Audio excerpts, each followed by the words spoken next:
অমৃত স্বাদের এই পায়েসটি একবার বানালে বাড়ির সবার অনুরোধে আপনাকে আবার বানাতে হবে এই রেসিপিটি। মুখে লেগে থাকার মতো এই পায়েস বানানো কিন্তু খুব সোজা আর খুব কম সময়ের মধ্যে এই পায়েস বানানো যায়। এই পায়েস বানানোর জন্য লাগবে চিড়ে। আমি চিড়ে নিয়ে নিয়েছি। চিড়েগুলো আমি জল দিয়ে ধুয়ে পরিষ্কার করে নিচ্ছি। চিড়েগুলো একটু মোটা ধরনের নিয়েছি, আপনারাও এখানে একটু মোটা ধরনের চিড়ে নেবেন। চিড়েগুলো ধুয়ে নেবার পরে বেশ একটু ঝরঝরে হয়ে যাবার পরে এর মধ্যে আমি চিনি দিয়ে দিলাম আর দিয়ে দিলাম ঘি। চিনি আর ঘি দিয়ে চিড়ে আমি ভালোভাবে মেখে নেব। ব্যাস মাখা হয়ে গেছে, এবার এটি আমি রেখে দিচ্ছি। এবার একটি গরম প্যানের মধ্যে আমি ঘি দিয়ে দিলাম। ঘিয়ের মধ্যে আমি দিয়ে দিচ্ছি কিছুটা কিশমিশ আর কাজু বাদাম। কাজু আর কিশমিশগুলো আমি ভালোভাবে ভেজে নেব।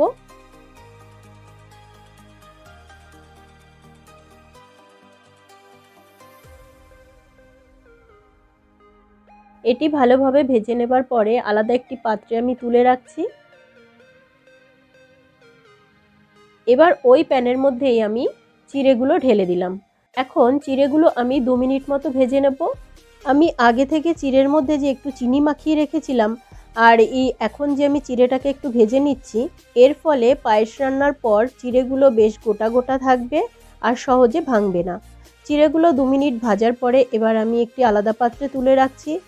ওই প্যানের মধ্যেই আমি দিয়ে দিচ্ছি দুধ। দুধ উষ্ণ গরম হবার পরে ওর মধ্যে দিয়ে দিচ্ছি আমি পাউডার দুধ।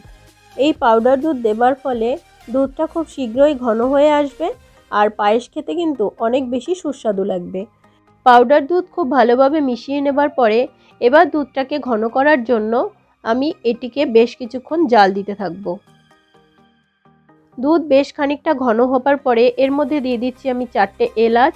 এলাচ দেবার পরে আমি একটু নেড়ে নিচ্ছি। এরপর আমি এর মধ্যে দিয়ে দেব ভেজে রাখা চিড়েগুলো। দুধের মধ্যে চিড়েগুলো ঢেলে দেবার পরে আমি সমস্ত কিছু একসাথে মিশিয়ে নিচ্ছি। দুধের মধ্যে চিড়েগুলো দেবার পরে মিডিয়াম ফ্লেমে 5 থেকে 6 মিনিট আমি এটি ফুটিয়ে নিচ্ছি।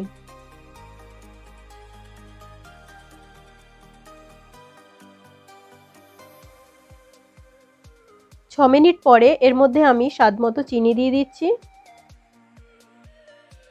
চিনি দেবার পরে এর মধ্যে দিয়ে দিচ্ছি আমি পরিমাণ মতো লবণ। লবণ দেবার পরে আমি আরেকটু নেড়ে চেড়ে নেব।